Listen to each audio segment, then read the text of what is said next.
There's a product in cannabis that is so prized, people will pay more for a single gram of it than they'd pay for an entire bag of weed. It's the crown jewel of every dispensary, the thing connoisseurs obsess over, and it looks like liquid gold. For some reason, everybody treats it like it's some brand new invention, or like it's the product of fancy modern labs and cutting-edge science. But that's simply not true. Because what they're actually holding is the same thing people in the ancient world were making by hand thousands of years ago. And the story of how hashish got from there to here is one of the wildest, oldest stories in all of weed. So let's start with what hash actually is. If you look real close at a cannabis bud, you'll see it's coated in these tiny, frosty, crystal-looking hairs. Those are called trichomes. And those little trichomes are where all the magic actually lives. The THC, the CBD, the other cannabinoids, and all the terpenes that give weed its smell and flavor, they are all produced and stored inside those tiny glands. Those cannabinoids work by binding to receptors in your body's endocannabinoid system, which is basically your brain and body's built-in network for regulating mood, pain, and a whole lot else. The green plant material around them does basically nothing for you.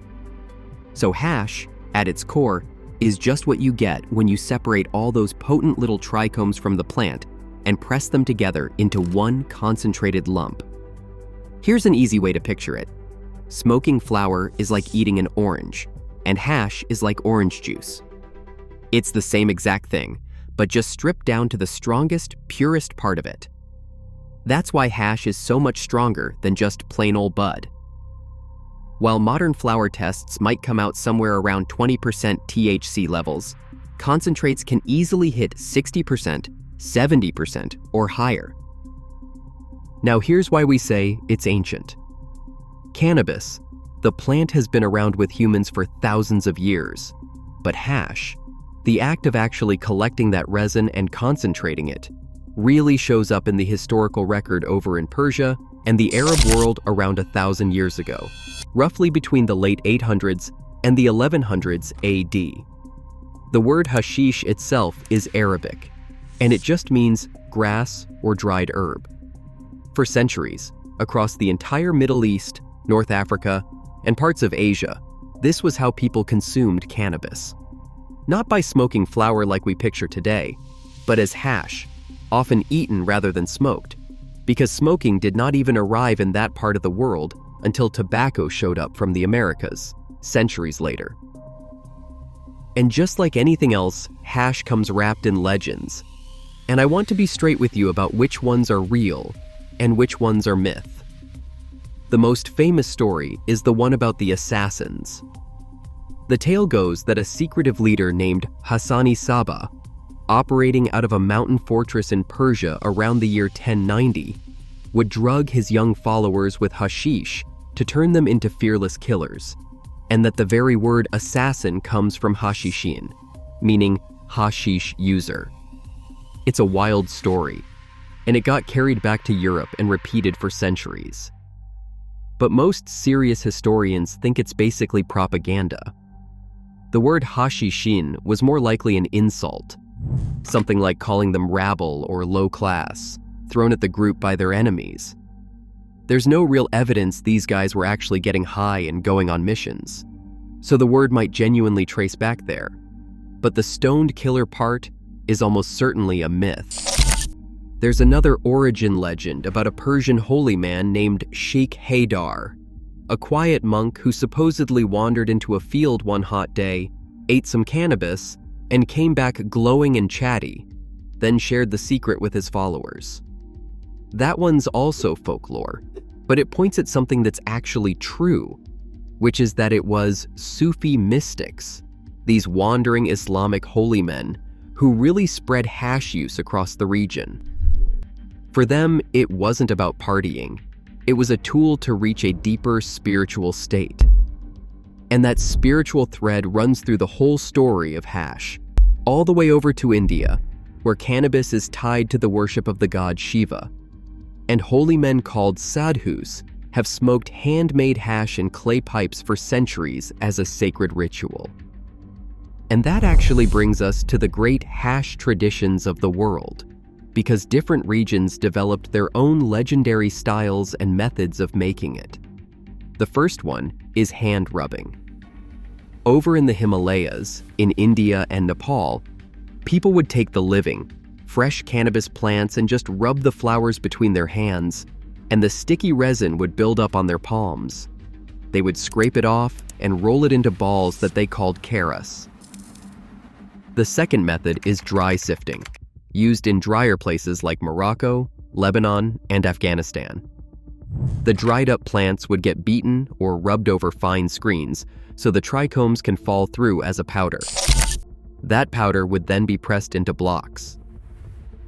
And each region became famous for its own signature hash. Afghanistan, sitting right in the heart of Indica country in the Hindu Kush Mountains, made this dark, soft, almost fudge-like pressed hash, known for a heavy, relaxing, knock-you-out kind of effect. Lebanon, in its Bekaa Valley, became famous for red Lebanese and blonde Lebanese, named for their colors, made by letting the plants cure for a long time in the field. Then you've got Morocco, and Morocco's a funny one. These days, it is basically the hash capital of the world, famous for those golden brown blocks of pressed resin that got shipped into Europe by the ton. But it honestly wasn't always like that. Morocco's whole hash scene is relatively new. It really only took off in the second half of the 20th century, and surprisingly, it wasn't even the locals who started it. It was some Western travelers passing through who brought the sifting know-how with them, and basically taught Morocco how to crank out hash for export. And those same travelers are a huge piece of how hash made its way to the West to begin with. Because for the longest time, hash was almost completely unknown in Europe and America. The first big crack came when Napoleon's army invaded Egypt around 1798. French soldiers, cut off from alcohol in a Muslim country, picked up the local hash habit and brought that fascination back home with them. By the 1840s, there was a famous club in Paris called the Club des Hachishins, the Hashish Eaters Club. Some of the biggest names in French literature, like Alexandre Dumas and Charles Baudelaire, would gather there and eat hash paste to explore their minds. Around the same time, an Irish doctor named William O'Shaughnessy, working in India, studied how locals were using cannabis and introduced it to Western medicine. That kicked off a whole era of cannabis-based remedies in Europe and America. But the real bridge, the thing that connected the ancient world of hash directly to the modern weed we know today, was the hippie trail. From the 1950s through the 1970s, tens of thousands of young Westerners made this legendary overland journey, starting in Europe and traveling through Turkey, Iran, Afghanistan, Pakistan, India, and Nepal. And along the way, they discovered hash in its homeland. In Kathmandu, Nepal, there was literally a street full of government-licensed hash shops. These travelers fell in love with it, and a lot of them smuggled it back home. But even more importantly, they brought back something else. The actual seeds of those legendary landrace strains from Afghanistan and Nepal. Pure regional genetics that had evolved in isolation for centuries. And those plants became the genetic foundation for a huge chunk of the strains we grow today. So now we've got hash and cannabis genetics flowing into the West, and this is where the story explodes into the modern era.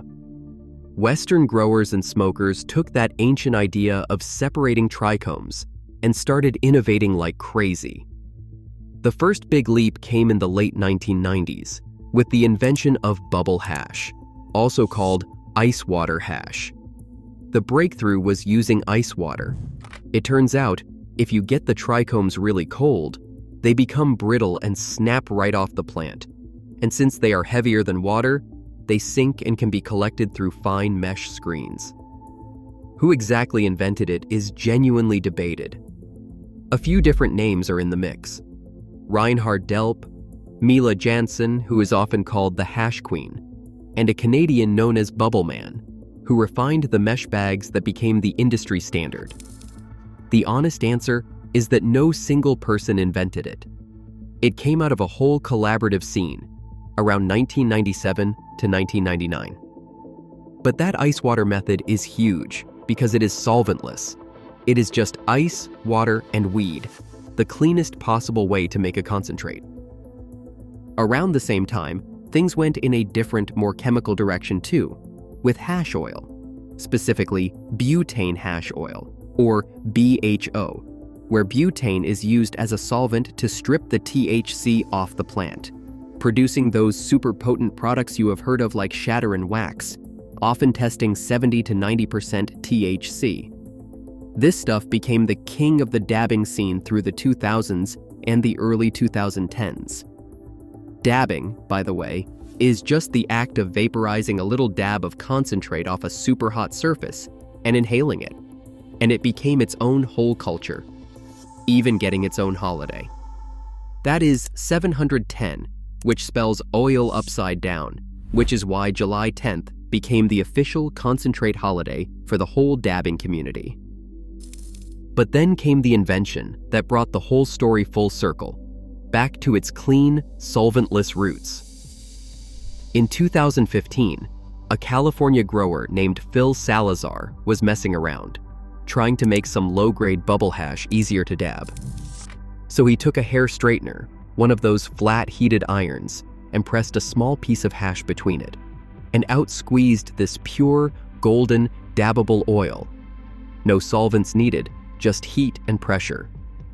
He had accidentally discovered rosin, and he shared the technique openly, so it spread like wildfire. The very best version of this is called live rosin, made by taking fresh frozen flour, washing it into ice water bubble hash, and then pressing that.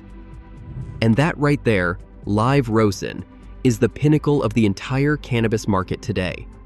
It is the most flavorful, cleanest, and most expensive product you can buy today. It is so labor-intensive that making a single pound of it can take around 30 pounds of flour. And here's what's beautiful about where it all ended up. The pinnacle of modern weed is not some lab-coat chemistry experiment. It is still hash, just perfected.